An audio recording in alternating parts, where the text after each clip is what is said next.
이동욱 선생님 시작하셔도 예, 되겠습니다. 네네.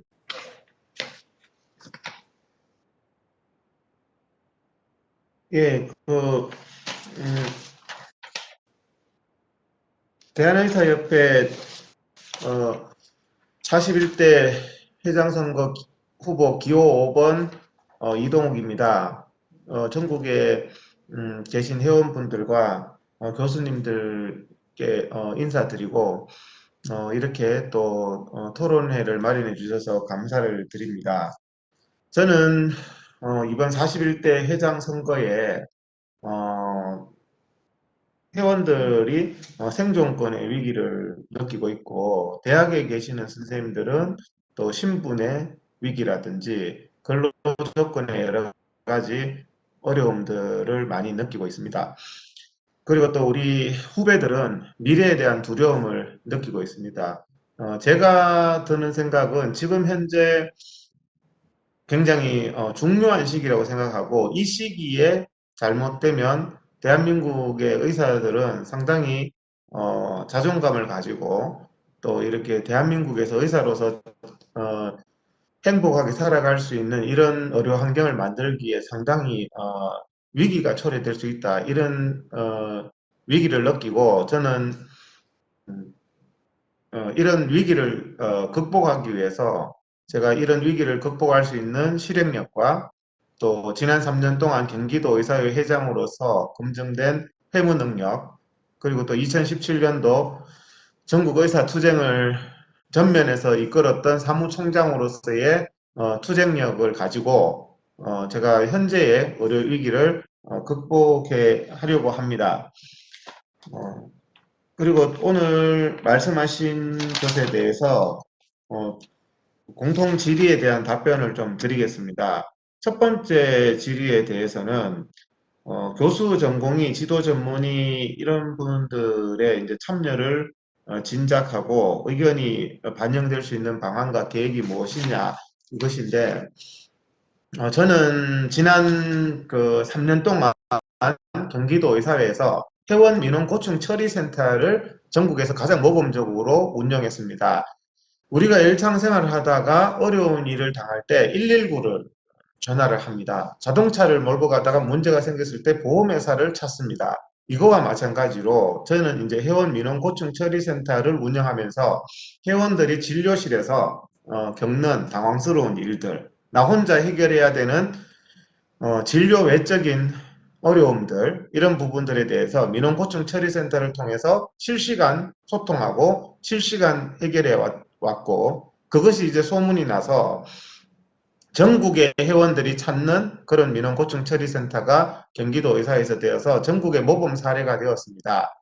그리고 그 사례들을 한 500페이지 이상의 책으로 또 최근에 발행을 했고, 그 책을 본 많은 분들이 또 실제로 많은 도움이 되고 있다, 이렇게 평가를 내리고 있는데요. 제 공약을 보시면 공약 8번에 전공의, 교수, 공직이 근로 환경을 개선하겠다.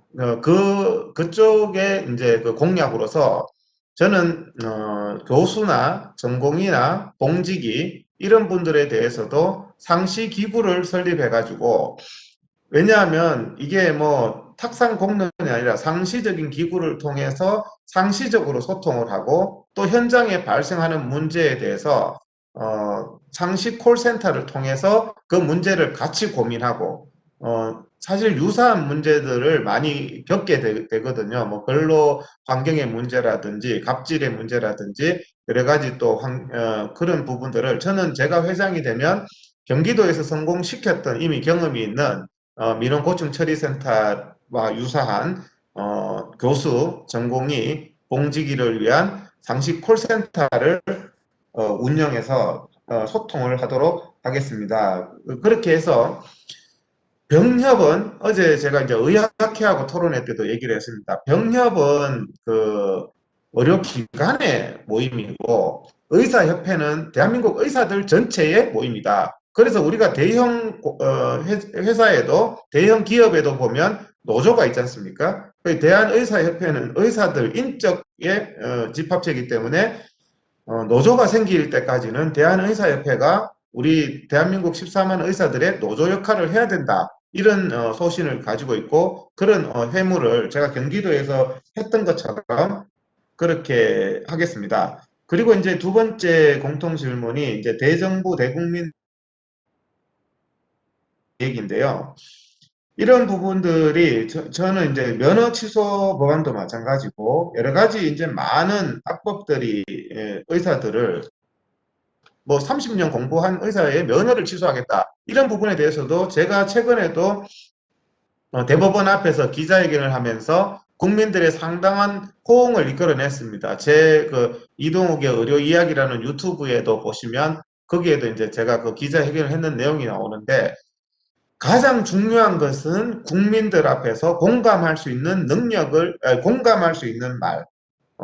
제가 그 수술방 CCTV 강제화에 대해서, 수술방 CCTV 강제화에 대해서, 이재명 지사와 MBC 100분 토론을 하면서 그 수술방 CCTV 강제화의 모순점, 인권 유린적인 부분, 환자 국민 건강에 정말 오히려 해가 되는 부분을 설득해내서 그 명분을 잃어버리고 나서 이번 국회에서도 통과가 저지되었습니다. 그래서 여러 악법 자체에 대해서 정말 정확한 논리력과 국민들이 들어봤을 때 저쪽에서도 키워드를 하거든요. 그래서 지금 면허 취소 법안에서도 저쪽에 저 민주당 쪽에서 했던 얘기가 살인범, 성폭행범이 이렇게 면허를 가지고 진료해서 되느냐. 근데 제가 딱 그거를 그 키 포인트를 받아쳐야 됩니다. 그래서 제가 딱 받아친 것은 살인범은 30년 이상 징역 살아야 되기 때문에 어차피 진료 못한다. 간단한 일로 간단한 실수로 징역 3개월, 뭐 5개월 이렇게 짧게 받는 사람이 면허를 취소당하는 이런 어려움을 당하는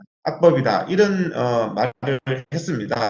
그리고 이제 의협회장의 정치 사회적 참여에 대해서 말씀을 드리면 의협회장이 상당한 정치력을 가지고 국민들 앞에 여러 가지 메시지를 던지면서 국민들과 많이 소통하고 교감을 하고 국민적인 지지를 이끌어내야지 의사들이 여러 가지 또 우리가 말하는 악법의 대처라든지 올바른 의료 제도를 제대로 잘 만들어낼 수 있다고 생각합니다.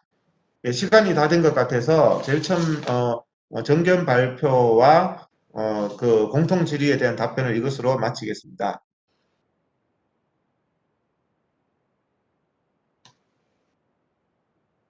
예, 알겠습니다. 감사합니다.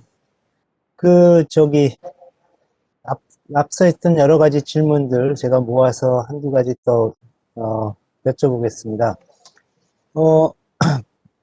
아까 이제 말씀드린 것처럼 의협이라는 게 결국은 최종, 의결 기구가 대의원이지 않습니까? 그래서 아까 말씀하신 것 중에 뭐 여러 가지 직능의 특별 분야가 있어서 뭐 참여를 높이시겠다는데 질문이 구체적인 계획은 있으신지요? 왜냐하면 대의원회라는 게 있는데 어떤 좀 구체적인 방법이 있는지 여기에 대해서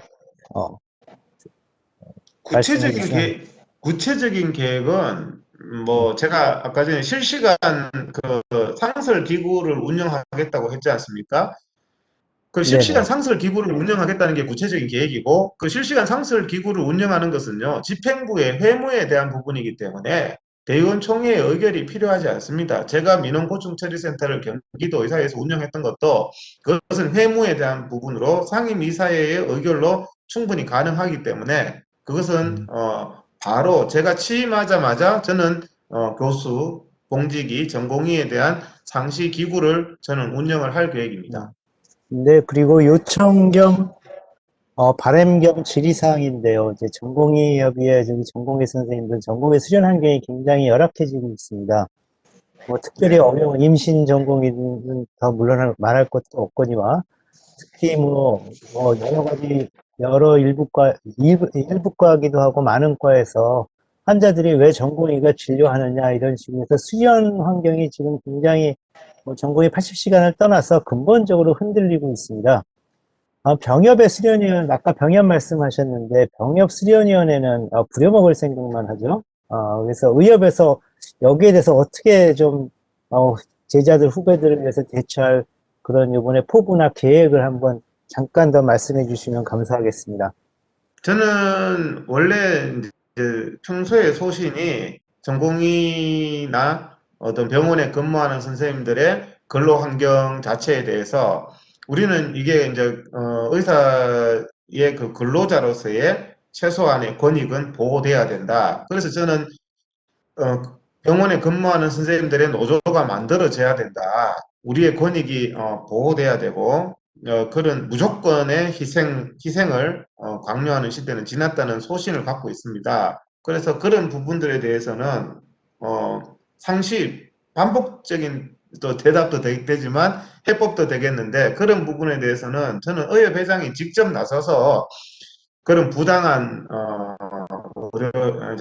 근로 행위가 있다든지 인권 침해적인 뭐 임신 전공의에 대한 너무 과도한 그런 부분이 있다든지 하는 것은 대한민국 헌법이 보장하고 대한민국 근로기준법이 보장하는 이런 부분 잘 보호하게 돼 있습니다. 그 법이. 그래서 그런 부분들에 대해서 사각지대에 있는 전공이라든지 교수분들이라든지 이런 부분, 뭐 근로의 시간의 수당을 제대로 지급하지 않는 이런 부분, 콜대기 시 뭐 수당을 잘 제기하지 않는 이런 부분들도 정말 정당한 보상이 있어야 되고 공공의 역할은 국가가 해야지 개인적인 희생을 개개인에게 우리가 희생을 강요해서는 안 된다는 소신을 가지고 있습니다.